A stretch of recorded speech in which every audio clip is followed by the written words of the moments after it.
Halo, Shalom, selamat malam. Perkenalkan, nama saya Mikael Loensa Putra Sinaga, NIM 22055311163, Fakultas Teknik, Prodi Mesin, mata kuliah Pengetahuan Material Teknik, dosen pengampu Profesor Dr. Tejo Korda Gede Tirta Nindya STMT. Di sini saya ingin menjelaskan materi tentang Science of Engineering Materials atau ilmu bahan rekayasa. Yang pertama, masuk halaman pertama, chapter 1, Phase Equilibria, Phase Change, and Phase Characteristic. Ada 4 yang ingin saya sampaikan pada chapter 1, yaitu 1.1 Introduction, 1.2 Phase Rule and Definition, 1.3 Phase Equilibria of one and two component system, one component system, two component system, 1.4 Classification of alloys, single phase alloys, multi-phase alloys. Pendahuluan. Bahan atau material merupakan kebutuhan bagi manusia mulai zaman dahulu sampai zaman sekarang.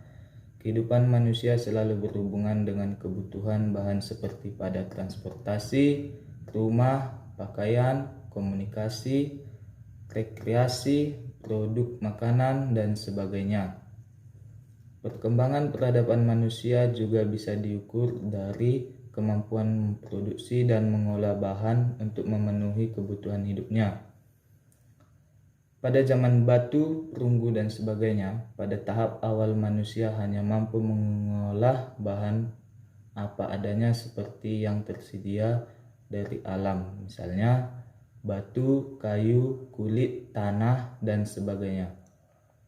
Dengan perkembangan peradaban manusia, bahan-bahan alam tersebut diolah sehingga bisa menghasilkan kualitas yang lebih tinggi. Pada tahun 50 terakhir, para saintis menemukan hubungan sifat-sifat bahan dengan elemen struktur bahan, sehingga bisa diciptakan puluhan ribu jenis bahan yang mempunyai sifat-sifat yang berbeda. Masuk pada 1.1 Introduction.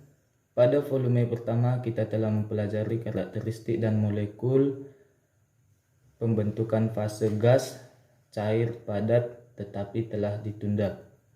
Untuk saat ini, studi terorganisir dari sistem di mana dua atau lebih fase terjadi bersama-sama dalam keseimbangan.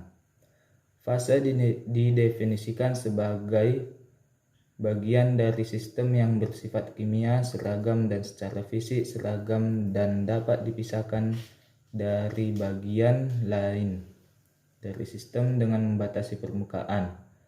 Sebuah fase sistem adalah bagian dari sistem alam semesta yang dapat kita pilih untuk pertimbangan. Kesetimbangan antara dua atau lebih fase dalam suatu sistem adalah mudah dipelajari dengan bantuan aturan fase itu yang diturunkan termodinamika oleh John Willard Gibbs sejak tahun 1887. Masuk pada 1.2 The Phase Rule and Definition. Sementara definisi fase telah diberikan di atas. Khususnya penting dalam menerapkan aturan fase adalah jumlah fase. Gas yang saling bercampur. Campuran gas dalam sistem apapun hanya terdiri dari satu fase. Cairan yang dapat bercampur sama membentuk satu fase. Bercampur dalam khusus cairan bercampur. Jumlah fase sama dengan jumlah cairan yang dalam sistem. Benda padat yang memiliki komposisi kimia yang sama tetapi struktur kristal yang berbeda atau polimorf merupakan fase yang berbeda.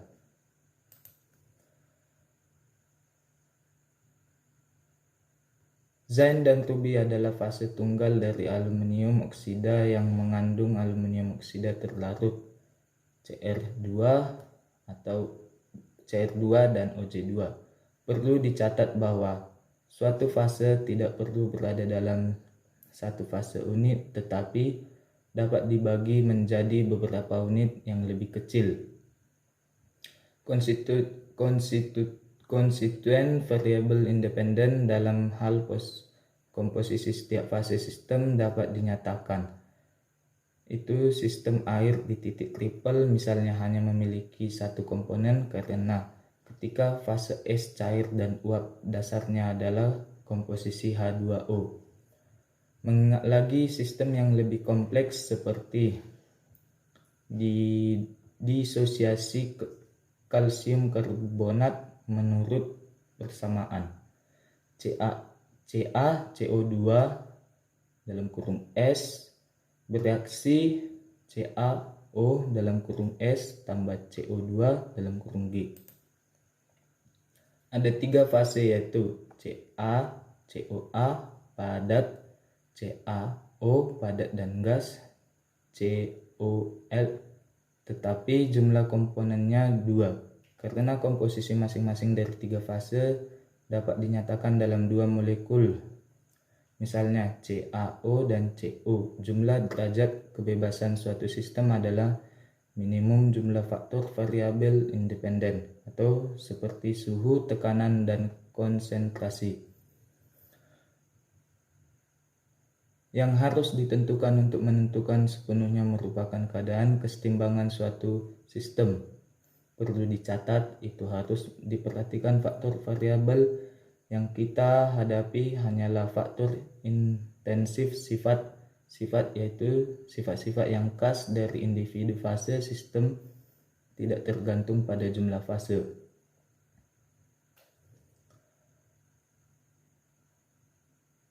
Aturan fase dapat dinyatakan sebagai berikut. Asalkan kesetimbangan antara jumlah fase dalam suatu sistem hanya dipengaruhi oleh suhu, tekanan, dan konsentrasi, itu jumlah fase P dan derajat kebebasan F. Sistem melebihi jumlah komponen E oleh 2 yaitu P atau fosforus tambah F atau fluorin tambah C karbon tambah 2. Aturan ini hanya berlaku untuk apa yang disebut biasa sistem desimal di mana tidak ada pengaruh gravitasi, magnet atau gaya listrik atau reaksi permukaan yang hadir. Fase aturan adalah generalisasi yang penting meskipun itu tidak memberitahu kita apa-apa. Yang tidak dapat disimpulkan sebaliknya dalam sistem sederhana apapun. Itu adalah panduan berharga untuk memahami kesetimbangan fase secara lebih kompleks sistem. 1. Titik triple dalam kurung titik O pada gambar 1.A. Dalam hal ini P sampai 3, C sama dengan 1 titik, oleh karena itu F sama dengan 1 kurang 3 tambah 2 sama dengan 0. Oleh karena itu sistem invaran dan baik tekanan maupun suhu tidak dapat diubah tanpa perubahan dalam jumlah fase. Dapat dilihat pada gambar berikut. Diagram fase pada gambar berikut adalah untuk watt pada suhu sedang atau bukan sumbu menjadi kerak. Gambar B, diagram fase untuk watt pada tekanan tinggi atau dia diadaptasikan dari Glaston S. buku teks 0 kimia fisika. 2. Penguraian kalsium karbonat atau persamaan dari 1.1 P sama dengan 3, C sama dengan 2. Oleh karena itu F sama dengan 1. Sistem itu adalah invarian dan baik tekanan. atau suhu dapat divariasikan sesuka hati atau dalam batas-batas tertentu tanpa perubahan jumlah fase. 3. Transformasi fase. Yang pertama A. Cu dalam kurung bereaksi Cu dalam kurung 1. B. At kurang Fe dalam kurung S bereaksi Y kurang Fe dalam kurung S. Tekanan uap logam dan paduan sangat kecil dan dapat diabaikan. Oleh karena itu, hanya dua variabel yang perlu dipertimbangkan, yaitu temperatur dan konsentrasi. Dalam kedua kasus A dan B, C sama dengan, dan karena fase uap dianggap tidak ada, P sama dengan 2. Oleh karena itu F sama dengan 1 kurang 2 tambah 1 sama dengan 0. Demikian sistem karena itu invarian. Dengan kata lain, suhu harus tetap konstan ketika sistem tersebut mengalami transformasi fase. Representasi grafis dari hubungan fase dua komponen sistem kental disederhanakan dengan menggambarkan pada regular koordinat suhu versus komposisi atau konsentrasi. Sistem kondensasi tiga komponen atau temari akan memiliki namun tiga variabel bebas, dua diantaranya adalah konsentrasi, yang ketiga suhu. Sosok tiga dimensi akan diperlukan untuk mengilustrasikan sistem Turner secara grafis. Masuk pada 1.3, phase equilibria of one and two component system. Bahan murni merupakan sistem suatu komponen. Dalam sistem seperti itu, fase yang berbeda memiliki komposisi yang sama. Sebuah diagram seperti gambar 1.1a sebelumnya, yang memberikan kondisi keseimbangan antara bagian bentuk atau fase suatu zat, disebut keseimbangan diagram atau diagram fase. Diagram seperti itu sangat menarik informasi. Mempertimbangkannya, misalnya keseimbangan cair uap, terbukti bahwa dengan mengubah kondisi ke C, yaitu konstan tekanan penurunan suhu, atau ke D, yaitu suhu konstan dan peningkatan tekanan, uap menghilang sepenuhnya dan cairan saja tetap. Sedangkan perubahan kondisi ke A, yaitu kenaikan suhu pada tekanan konstan, atau ke B, yaitu penurunan tekanan pada suhu konstan, menghasilkan penghilangan total cair sehingga hanya uap yang tersisa. Kadang-kadang dimungkinkan untuk menginginkan cairan, yaitu mendinginkan cairan di bawah titik bekunya. Ini diwakili oleh garis putus-putus OA. Perpanjangan dari kurva keseimbangan cair uap menjadi itu titik kripi, sedangkan OA, sistem uap cair, berada dalam kondisi stable equilibrium, yang berarti bahwa keseimbangan itu pasti. Dapat dengan mudah dilihat dari gambar 1.1a di bawah. Jika uap pada tekanan di bawah titik triple cukup disaring, uapnya lewat langsung ke dalam bentuk padat tanpa campuran tangan cairan fase untuk uap air. Ini mewakili kondisi untuk membentuk hoverforce dan salju. Dengan demikian, penurunan suhu yang tiba-tiba ketika tekanan parsial uap air dalam atmosfer kurang dari 4,6 mm Hg menghasilkan informasi langsung S. Kelebihannya juga benar. Dengan demikian zat padat dapat diuapkan sepenuhnya tanpa membentuk fase cair antara asalkan itu tekanan uap tidak memperbolehkan melebihi dari corresponding menjadi titik triple. Ambil contoh yaitu titik triple hanya berada pada 114,15 derajat Celcius dan tekanan kesetimbangan yang sesuai adalah 90 mm Hg. Menjadi jika iodium dipanaskan pada suhu di bawah 114 derajat Celcius menguapkan secara langsung, dan jika uap terus-menerus dihilangkan dengan mengembunkan pada permukaan yang diendapkan untuk menjadi tekanan tetapi tetap baik di bawah 90 mm, penguapan berlangsung sampai padat benar-benar disublimasikan dengan cara ini. Beberapa zat demikian tekanan titik rangkaian 3 dalam contoh. Sebagian misalnya karbon dioksida 5,1 atm atau 56 derajat Celcius, arseni abu-abu 35,8 atm atau 818 derajat Celcius, dan fosfor ungu 4,31 atm atau 559 derajat Celcius. Akibatnya, zat-zat ini tidak dapat dicairkan atau direbus dengan pemanas pada tekanan atmosfer.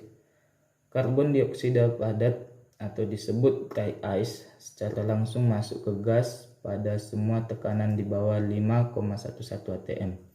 Ini membuatnya menjadi pendingin yang berharga karena bebas dari cairan formasi, tidak seperti pendingin biasa seperti es. Karbon dioksida padat biasa dicairkan hanya jika tekanan melebihi 5,11 atm.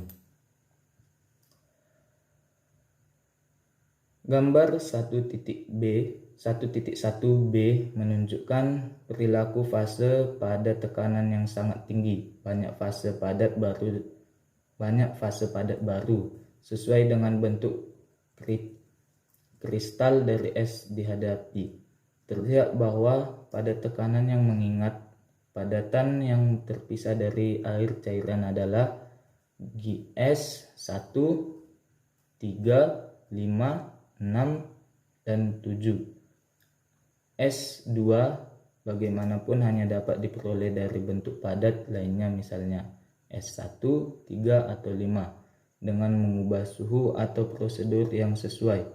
Menariknya, titik leleh S7 yang ada di atas sekitar 20.000 tekanan atm melebihi dari 100 derajat Celcius.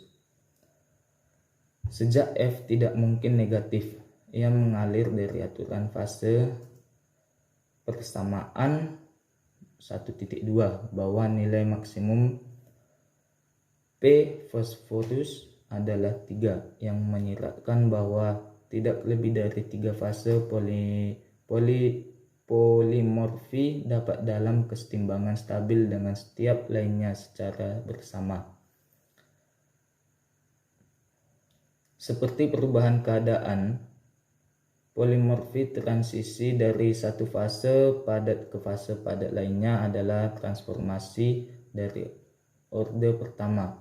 Dengan demikian, terjadi perubahan yang tidak berkelanjutan dalam energi internal sistem pada suhu transisi dengan corresponding evolusi atau penyerapan panas.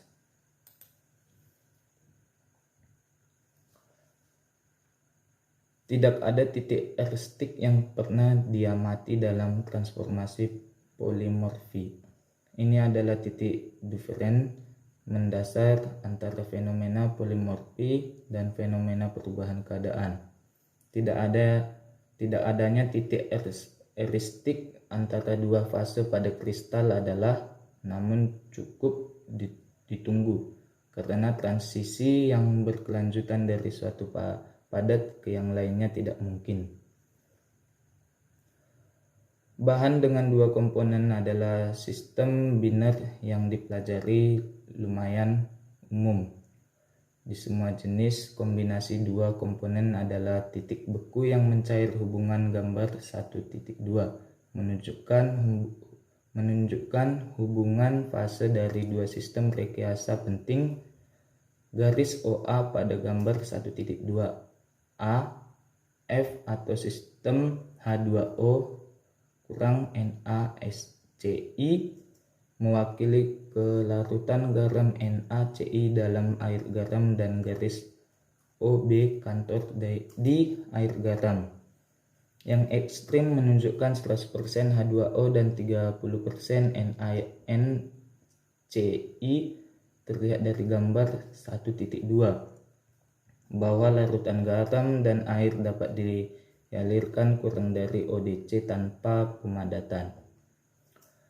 Suhu terendah di mana solusi tetap sepenuhnya cairan tersebut, eutekti, dan posisi yang memiliki titik beku terendah ini tersebut komposisi eutekti. Untuk H2O NaCl, sistem eutekti ditandai dengan pada gambar berikut. Di gambar berikut dijelaskan diagram titik beku untuk sistem binar H2O NaCl pada satu tekanan atm. Gambar B, diagram titik beku untuk binar sistem H2O kurang CaCl2 pada tekanan 1 atm.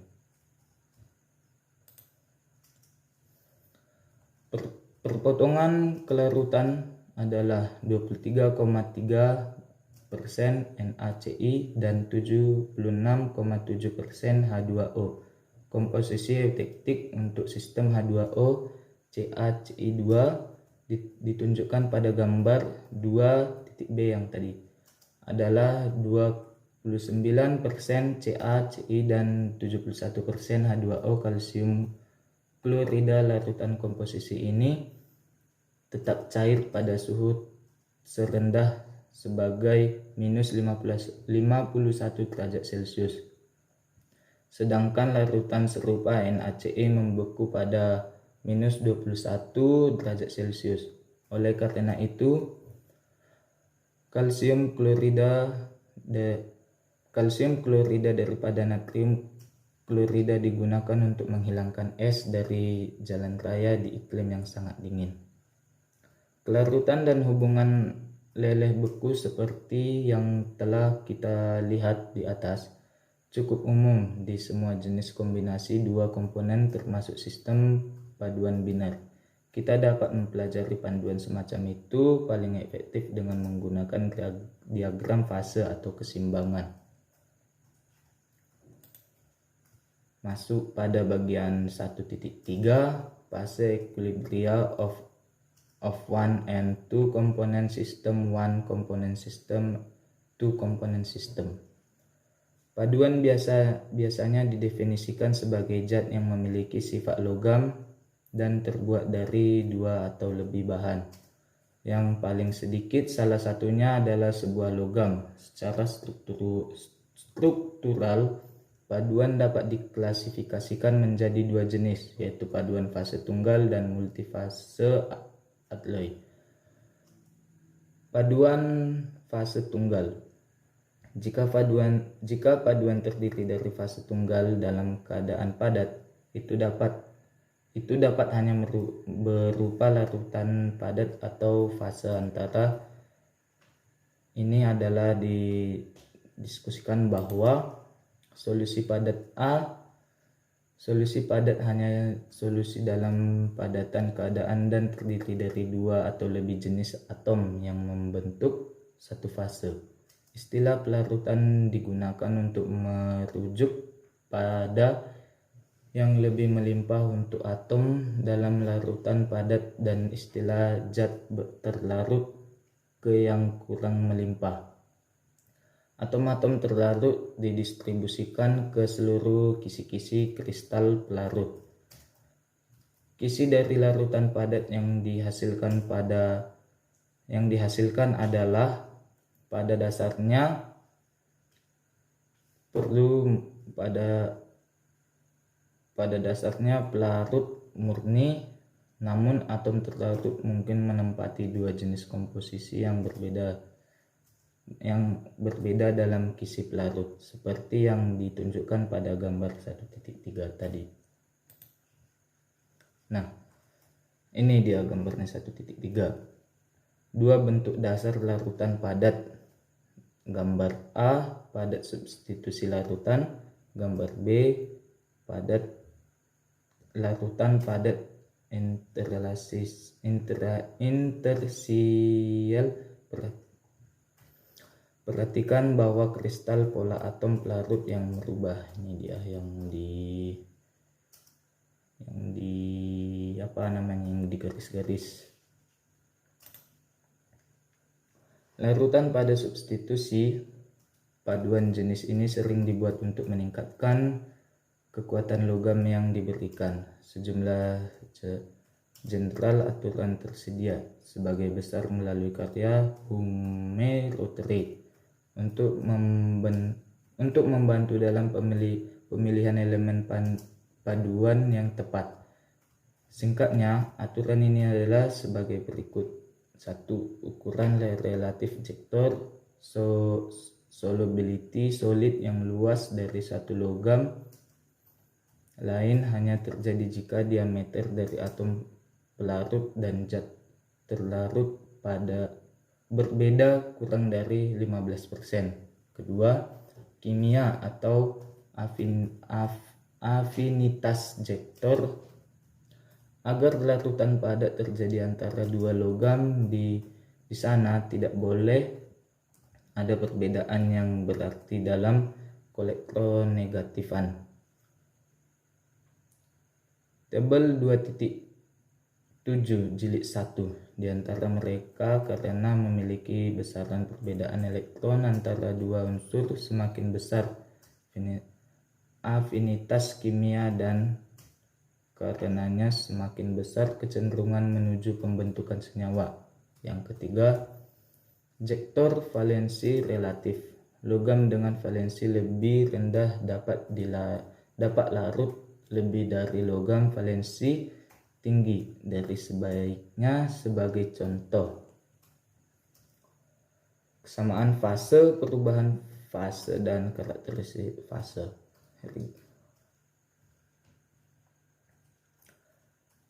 Dapat dilihat di sini berbeda hanya sekitar 2%. Keduanya elektron mereka memiliki satu elektron valensi masing-masing dan mereka memiliki kristal yang sama.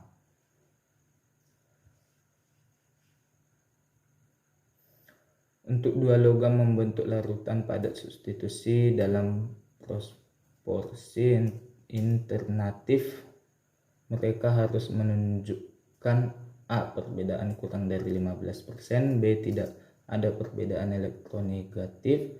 C. Valensi yang sama. D. Struktur kristal yang sama.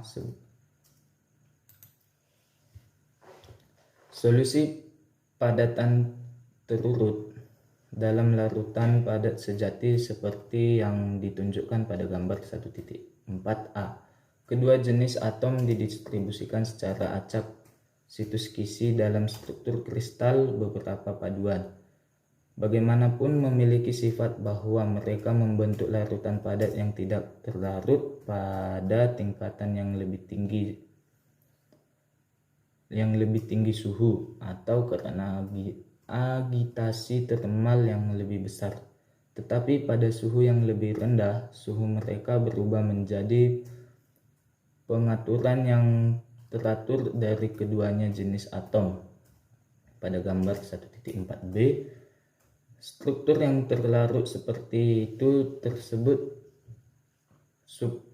superlight atau superstruktur.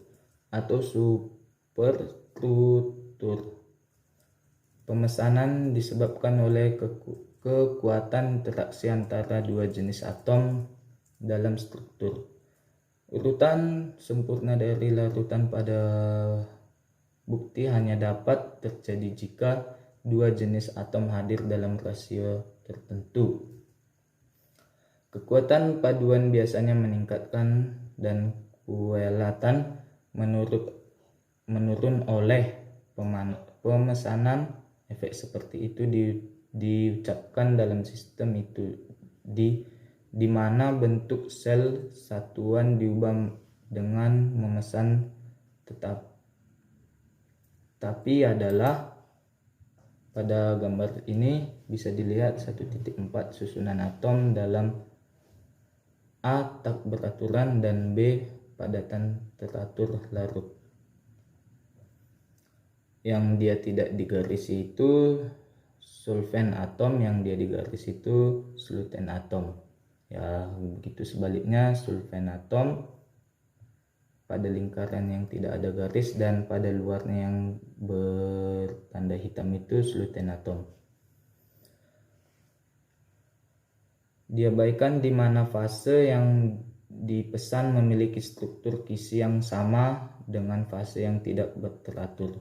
Namun dengan mudahnya memesan produk perubahan nyata dalam sifat listrik. Resistivitas listrik menunjukkan penurunan yang nyata ketika pemesanan terjadi pada padatan yang tidak teratur larutan.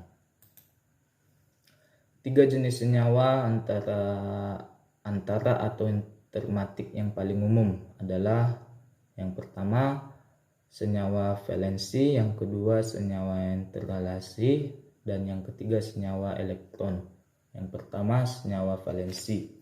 Mereka umumnya dibentuk oleh kombinasi dari 2 atau lebih logam yang memiliki perbedaan elektronegatif yang cukup besar. Kombinasi tersebut terjadi secara stokiometrik proporsi, tetapi umumnya tidak mengikuti aturan valensi kimia. Ikatan mungkin ionik atau kovalen tergantung pada perbedaannya dalam koelektronegatifan. Yang kedua, senyawa interstisial. Senyawa interstisial. 5 unsur yang memiliki relatif atom kecil, yaitu hidrogen, oksigen, karbon, boron, dan nitrogen, yang membentuk larutan padat interrelasi seperti yang telah kita lihat di atas. Juga membentuk senyawa interstisial dengan logam transisi seperti scandium atau Sc, titanium atau Ti, zirconium atau Zr, tantalum atau Ta, tungsten Wi, mangan atau Mn, dan besi Fe. Di sini komponen terjadi secara tetap. Rasio dan struktur kristal senyawa berbeda dari mereka dari komponen. Masuk yang ketiga, senyawa elektron. Ini adalah senyawa intermetalik terbentuk dari 2 logam dengan ukuran atom kurang lebih dari SaJoE, tetapi berbeda dalam valensi. Nama ini berasal dari fakta bahwa mereka memiliki perbandingan elektron valensi terhadap atom tertentu. Seperti yang ditunjukkan pada pertama oleh Hume-Rothery, senyawa ini memiliki struktur yang pasti ditentukan oleh rasio elektron atom. Untuk setiap rasio pasti ada adalah senyawa intermetalik yang memiliki struktur karakteristik yang sama seperti yang ditunjukkan pada tabel 1.1. Ini dia tabelnya. Bisa dilihat elektron atom rasio 3.2 itu CuZn, Ag, Cd, Cu3ai, NiAi, dan yang di tengah elektron atom rasio 21.13 Cu2 Zn2 Ag5 Hg5 Cu5 A1 6 Fe5 Zn. Elektron atom rasio 7,4 CuZn5 AgCd5 Ag5 Ai5 AuZn2. Jadi untuk tujuan perhitungan Cu, Ag dan Au adalah univalen. Mg, Zn, Cd dan Hg adalah bivalen, Ai adalah trivalen. Sn adalah trivalen, tetapi elemen transisi seperti Fe, CO2 ini Ni dan Pd bervalensi 0. Untuk contoh rasio elektron atom senyawa Cu3Al adalah dalam kurung 3 kali 1 tambah 1 kali 3 tutup kurung per 4 sama dengan 3/2 dan Fe5 Zn21 adalah dalam kurung 5 kali 0 tambah 21 kali 21 per 26 sama dengan 21/13. Paduan multifase. Paduan fase tunggal terbentuk selama batas padat kelarutan tidak melebihi. Ketika batas ini terlampaui, multifase atau paduan polifase terbentuk yang mengandung 2 atau lebih struktur, 1 atau lebih yang dapat berupa logam murni atau sejenis fase tunggal paduan, seperti larutan padat, substitusi, atau interiorisasi. Ya, sekian yang hanya bisa saya sampaikan pada malam hari ini. Jika ya emang banyak kesalahan kata yang saya perbuat karena emang belum terlalu lancar dalam public speaking. Ya, mohon maaf jika banyak kesalahan kata. Hanya ini yang dapat saya sampaikan. Terima kasih. Selamat malam. Shalom.